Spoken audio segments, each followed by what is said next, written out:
24 years prior to this incident, in 1997, Daniel was responsible for the kidnapping of a woman in Michigan. He had her tied up, shackled her hands. It was by sheer luck that she managed to free herself before escaping. Even though he was sentenced to a maximum of 30 years for this crime, he was released by 2009 on parole. But the worst was yet to come.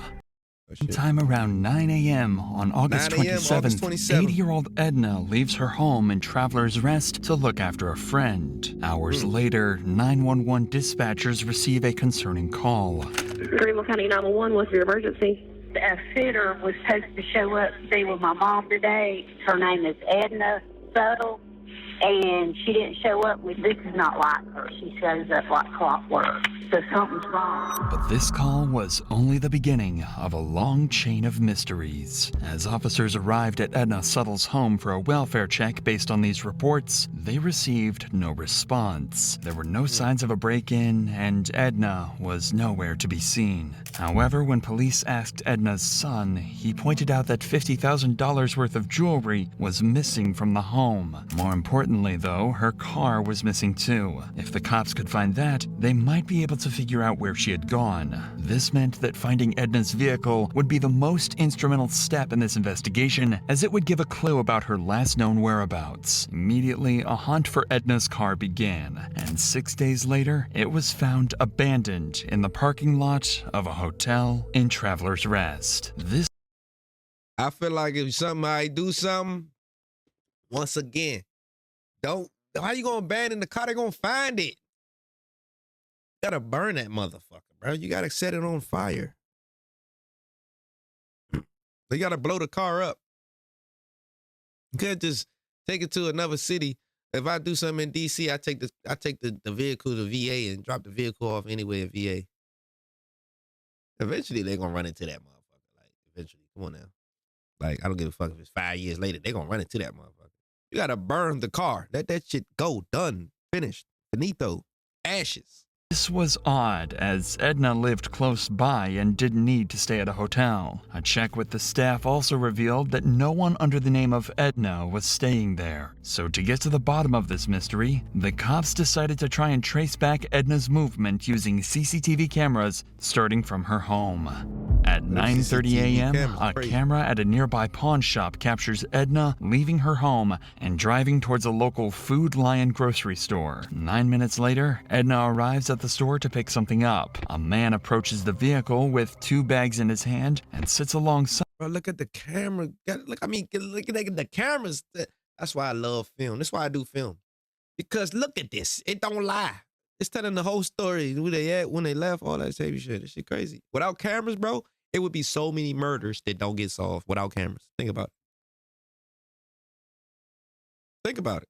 How many murders won't get solved if you didn't have cameras? Edna, who then drives off back to her home. 4 hours later, at 1:43 p.m., Edna's car leaves her home again and arrives at the same Food Lion once more. But this time, the person exiting the driver's seat isn't Edna at all. It's the same old white man she picked up earlier, who immediately moves to his car and parks it next to Edna's. He then drags something out of her car, placing it into his. Initially, it was difficult to identify what the man moved from the Jeep to the Chevrolet, but after a frame-by-frame analysis, it wasn't a question of what was moved, but who. Because in a chilling discovery, officers would realize the footage showed the unmistakable. Yo, I know he didn't do that at a grocery store. Yo, what was he thinking, chat? Like, bro, you did that at you exchanged the body from one car to another at a grocery store parking lot, bro. Come on, Chad. You gotta have some type of. You gotta use your head a little bit. If you doing shit like that, you gotta use your head a little bit at a grocery store. You know what I mean, people? That's crazy. Let's lock it though, Chad. We gonna see what's going on, man. Golden hair of Edna Suttles. 4 minutes later, at 1:47 p.m., the man drives Edna's car into the hotel's parking lot and parks it in the same spot that the detectives found the vehicle in. He exits and begins wiping down the door and seats, trying to get rid of any evidence of his presence. By 2:14 p.m., the man returns to his vehicle at Food Lion and drives off, marking the last that was seen of Edna and the man. The most crucial part of this investigation is to now figure out who exactly the man in the video is. But due to the grainy footage and his distance from most cameras, this proved to be difficult, and the investigation seemed like it would come to a standstill. But detectives had an idea. Need some better fucking cameras, bro. What's the point of having them motherfuckers and you can't even identify the person's face? They need all this technology they got out here and you can't beam in and zoom in on a nigga face and have it clear? Fuck wrong with them? Hey, what? All this technology, y'all better get some clearer cameras. Even though the cameras did show the person, so we know something janky. But still, if you had the face, that boom, case would have been over right then and there. Now y'all gotta see who it was, all this extra shit. Y'all make they make their job harder because they ain't got the right camera system. And it's not really the cameras that they do got cameras that can do that. It's just the company and the building, whoever, don't take the shit serious enough to actually get clear footage of these people. Yeah, since the man exited the store with bags in his hand, a purchase was made. That's a clear shot right there. This realization would be the most crucial breakthrough in the case. Immediately, officers began retrieving footage from inside the store, and when they reviewed it, they came to a Thank you. There we go. I'm about to say, God dang, how many cameras did the man gotta walk past for you to get his identification? All right, now we talking. We got his whole face. Okay, let's do it. He looked like he up to something. Look at his face. He looked like he got slashed and all types of shit. This dude look crazy. Let's lock in, chat. I'm talking too much. Let's lock in. My bad. I'm gonna stop it for a little while this time. harrowing realization. This was Daniel Prince, a man who only 24 years prior to this got put in a federal prison for kidnapping. 24 years prior to this incident, in 1997, Daniel was responsible for the kidnapping of a woman in Michigan. He had her tied up, shackled her hands, and it was by sheer luck that she managed to free herself before escaping. Even though he was sentenced to a maximum of 30 years for this crime, he was released by 2009 on parole. But the worst was yet to come. Daniel began working as a handyman for predominantly elderly single ladies, a demographic that not only matched his previous victim, but also that of Edna's. For officers, the realization now begins to settle in. They have a kidnapper on the run, and there might be a chance that he has kept Edna alive. Not knowing where she is, they had to act fast before this glimmer of hope dimmed. If he put her in his car in the parking lot, there's no way he kidnapped her, because once he put her in the car, he took her truck and drove somewhere. Once that nigga get in the truck and drive off with her car, I'm sure her ass could have kicked the window, broke the window, something. She could have got out. Like, unlocked the door with her teeth, something. She could have got out. So there's no way she just gonna sit in the car like I would headbutt the window if I had to get the fuck out. You know what I'm saying? I would get on my knee and knee that motherfucker to get out. So there's no way she was kidnapped. Disturbing past, detectives didn't have enough evidence. She would be like, yeah, I was waiting on you to get back. Let's go. Like, what the fuck? To press strong charges for kidnapping or murder. However, they had established probable cause for grand larceny involving Edna's Jeep. A warrant to arrest Prince and search his property was granted, and officers were quickly dispatched to Prince's residence to take him into custody. Totally cooperating. Just relax. Not doing anything. Not cooperating. All right, stand up on your feet. Stay right there. Yeah, sir. I will be very cooperative. Despite the number of heavily armed officers that just descended on Prince's property, he remained noticeably calm and composed, as if he had a plan to escape this predicament. The following footage was analyzed by our in-house criminal research specialist and retired detective to shed some light on key techniques and strategies used during the questioning. When he is brought into the interrogation room, the detectives start with a relaxed, friendly conversation, a tactic used to put suspects at ease. They don't want him to know they've caught him on camera just yet. What do you do now? Clear. I do a lot of I kinda like it like this better home though. remodeling, home It's more repairs. like- I lay a lot of tile, and I got a customer base that has me doing stuff. Okay, so why Boston, North Carolina, come all the way down from, say, Michigan or Wisconsin? Okay, here, this is real easy. I'm originally from the east side of the state of Michigan, Okay. but okay. I was in prison in Michigan for a while, and when I paroled to the west side of the state. Okay. What'd you get locked up for? Because you said you got He's super paroled. calm. I was locked up for a kidnapping charge. Okay. And I did 13 and a half years for that. Oh, wow. I did 1.5 years for a false statement on a vehicle title. You know, when they're not sure if they're going to make something, they want something to hold you with. So the false statement, that's all that was. The kidnapping, I was doing some bad shit that I shouldn't have been doing. Fair enough. But I shouldn't have gotten kidnapping. But I was doing some bad shit. What kind of shit? What shit have you gotten? I really don't want to say. We're just bullshitting. Huh? We're just bullshitting. Nothing when you're talking to two police detectives in a room. It's just bullshit. Okay, I've been through the system enough to know that. Yeah. All I'm going to say about that is I did my time. I made my first Fair parole, enough. and I haven't been in trouble since. Hey, and that's great to know. You know, a lot of people, especially being what you've been through, they come out and they go right back to it. Just because he's a convicted criminal doesn't mean he's involved in Edna's disappearance, but the evidence the detectives have paints a different picture altogether from the hard-working, reformed criminal he claimed to be. I'll talk to you about August 27th, 2021 of this year. What day of the week was that? Yeah, It he was capping. Friday. Okay. That nigga ain't Okay, learned his so lesson. specifically the 27th. Mm-hmm. What, 2 weeks ago? Do you remember where you were at? Not specifically. Where do you think you were at? I've been going all over the place. I've been back and forth to Charlotte. I've been down to South Carolina. Like, where's your jobs in South Carolina taking you? Actually, I was down to Traveler's Rest, but I don't know if it was Friday or Thursday. I know I'd been there earlier that week. But you don't remember which day specifically? No, it was either Thursday or Friday. What kind of job were you working on?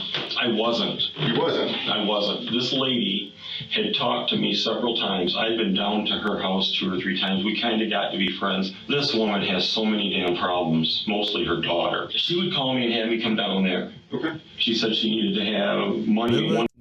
Remember when I told you, when they throw out shit like that and saying, "Oh, she has so many problems," you talking bad about her, so now you trying to make it think like, you know, don't do that, bro. Don't talk bad about her, bro, because then you make it look like you really killed her.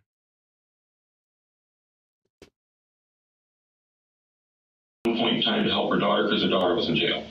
Then she needed money another time because she was hiring a private investigator because her son-in-law she talked to me all kinds of stuff about it. We got to be pretty good friends about stuff like Okay. that. How'd you meet her initially?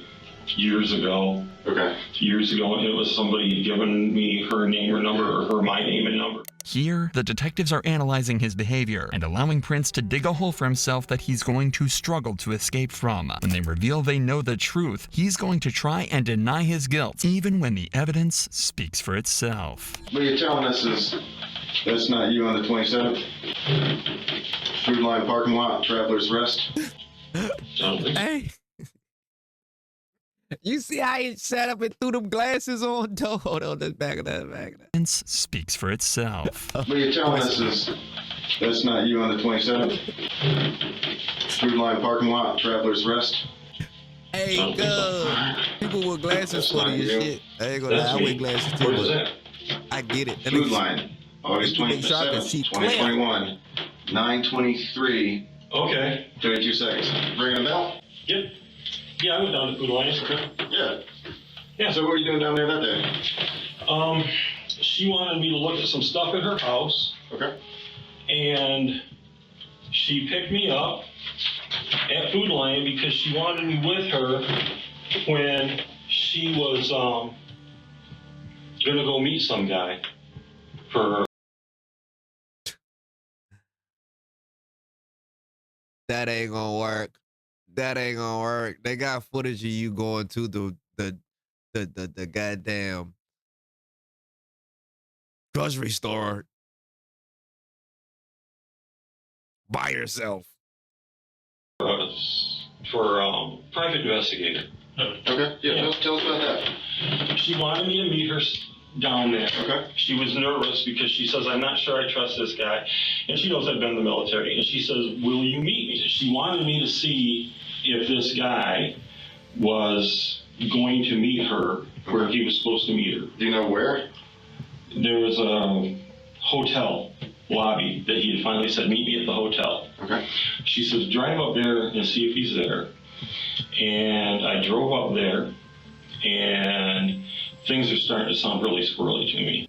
This is a common deflective behavior. Prince is not only trying to deflect suspicion away from himself, he's trying to point suspicion directly at someone else. In this case, the private investigator. According to Prince, Edna wanted to meet the private investigator the day before she was reported missing, even though she didn't feel safe meeting him alone. Luckily, detectives have seen the whole thing on camera, and it completely contradicts everything Prince is saying. What were you driving?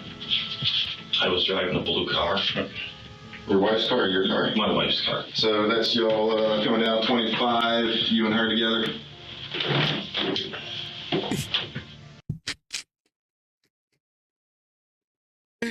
There they go with the glasses again. I knew he was about to throw them jokes on again.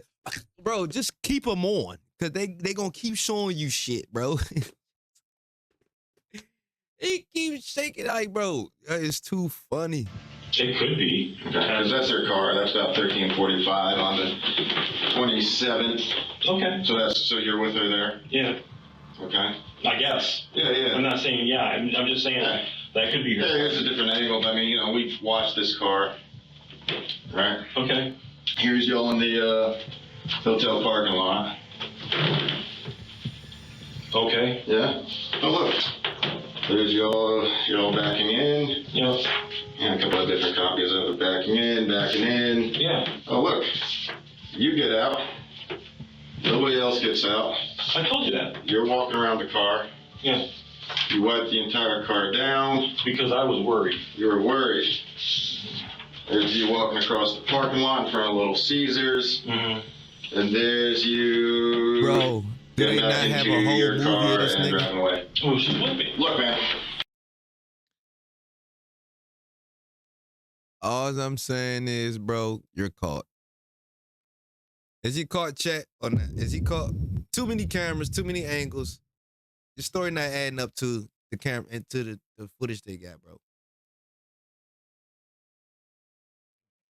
At this point, I watch a lot of these, but at this one, nigga, it ain't too much you could really much fucking say or lie about, bro. They got you literally on camera to camera to camera to camera in that order. It's like, nigga, they got a whole continuity of you, do like a book, nigga. It's like you told a whole story on camera, bro. Hey, no way around what you about to say.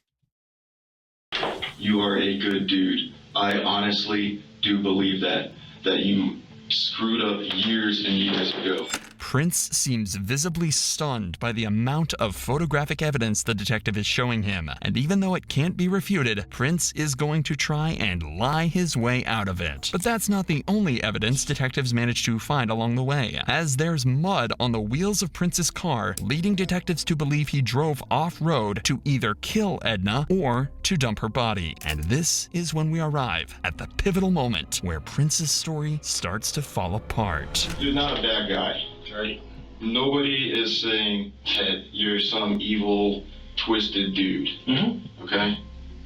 We need to know where it is. We've processed the car. We found the dirt. Where did you go off-road? Where did you leave? Oh, I can tell you exactly where she and I had gone off-road. Please. When we were going from 25 south There was, off to the right, there was a truck with a trailer and another vehicle there that had a for sale sign on it. And it looked like an older truck. And I needed a work truck. And I went ahead and I pulled in and with her, and then we pulled out. And it was right there on 25. Even in the face of such overwhelming evidence, Prince still denies any wrongdoing and even tries to take control of the situation. But detectives have him cornered, and he's quickly starting to struggle to maintain his composure. Where's right now? Her family is desperately looking for her. She's missing right now. Yes, Dan, where is Ed? I don't have a clue. I dropped her off at her house. Dan, please listen. You did not drop her off at her house. We have followed that car the entire day up and down 25. There's a number of minutes that are unaccounted for that are not by her house. Which car? Mine or hers? Dan, stop playing games. You know what we're When I talking got about. Hey, he's fed up, y'all. He's fed up. Dan, stop playing games, please. Okay, I can help you here. Okay. You gotta give me a second. You gotta let me answer the questions when they're asked. When I dropped her vehicle off looking for the guy, she said she wanted me to take her and drive around in my vehicle. So I left her vehicle. I went down to Food Lion and she was in my vehicle with me. And I dropped her off at home. Dan, we watched the video. She is not. The car sits there. It sits there, man. No, not in her car. Never. My car. We I watched you dropped go her back off to with Food my Lion. car. You did not drop anyone off, man. I picked her back up. She sat in my car at Food Lion and I went back and got her. No, you did not. The detectives are beginning to apply more pressure on Prince, knowing everything he's telling them is a lie. But he continues to stay on the defense, even trying to brush off the fact that he might have destroyed potential evidence. I don't know where it is. Yes, you do. No, I don't. Dan. Let's go back to why you wiped the car down. What you said you were worried about what? The only thing I did was because I knew I'd been in and out of her car all the time with her. I'm like, there is no way in hell I'm going to just leave this thing here because she's got somebody that's after her. Prince tries to deflect suspicion again by suggesting Edna may have been in some kind of danger, but he doesn't realize just how prepared these detectives are. Who would be after her? Who's after her? That guy with the truck, she said she didn't trust him. The PI? Yeah, the somebody she hired as a PI. His story's totally different. He's been doing work for her. I mean, on the son-in-law thing. We've interviewed. He had he didn't meet her today. So that's Right, that's why I said she hired another PI. I'm sure you're recording this. It's not making sense. You're the last person to be in a vehicle you wiped out of a lady that's missing. That sounds really fun. It does. That's why we're here. I've been real honest with you guys. I told you what was going on. The detectives managed to get Prince to admit he was with Edna on the day she disappeared. While Prince tried to convince them he was helping her meet a suspicious private investigator, they know it's a desperate attempt to deflect suspicion and distance himself from the crime. Prince insisted he dropped Edna off at her home, safe and well, but the detectives established that he was the last person to see her alive, and because of this interrogation, they locked him into a lie that would eventually lead to a chilling confession. When detectives search Prince's property, they find several automatic weapons. Because of his previous convictions, he's forbidden from owning any firearms. That means he could be facing a federal charge and be detained for even longer. While he's detained, they continue to search his land and find one of the most crucial pieces of evidence yet, a yogurt cup. This is the yogurt he bought shortly before Edna disappeared, and it's laced with a cocktail of drugs. Lorazepam, tramadol, and cyclobenzaprine can cause central nervous system depression when they're combined. When this happens, the body's neurological functions slow down. In other words, you're under sedation, exactly as Edna was in the parking lot when she was seen in Prince's car. After feeding her the laced yogurt, there's nothing Edna can do to stop him, and she's led away to her death at the hands of this sadistic killer. Prince begins to realize he's cornered and has nowhere to run, so they bring him back in for more questioning, where he makes a full confession as he admits to 3 more murders, including those of Lee Goodman, Dolores Sellers and her daughter, Nancy Rigo. The first victim was Dolores. Daniel had euthanized Dolores Sellers at the request of her daughter, Nancy Rigo. However, Nancy began to have second thoughts and wanted to contact the police, putting her directly in the crosshairs of Daniel Prince, a mentally disturbed serial killer. Nancy Rigo was now his second victim. Even worse is the fact that for several years, Daniel began receiving Nancy's social security checks because she had given him her power of attorney. Moreover, the search of Daniel's property would also reveal several of Nancy's documents. Since 2017, after her murder, Daniel pretended to be Nancy by sending her family emails and messages in an attempt to prevent them from thinking that she was dead. Daniel's third victim was Lee Goodman, who allegedly attempted to rob him, according to Daniel. Much like Nancy and Edna, her body was disposed of in some desolate area. And finally, Daniel's fourth and final victim was Edna Suttles, whose body would be found 1 year later on May 16, 2022, in a grave close to Daniel's home in Rutherford County. Although decomposed, officers were able to positively identify it as Edna and return the body to her loved ones. But even in the face of his crimes, he would never let go of his chance to leverage as much information as he could. There was quite a lot of stuff found in your B house. There could be a million explanations for some of that stuff, and I don't want to jump to conclusions. And if there's something that happened that you didn't intend to happen, let's talk about it. There are things that have to happen, and there are things that are going to happen. And I'm a realist, and I have acceptance with this. I would like a little bit of control in how they happen.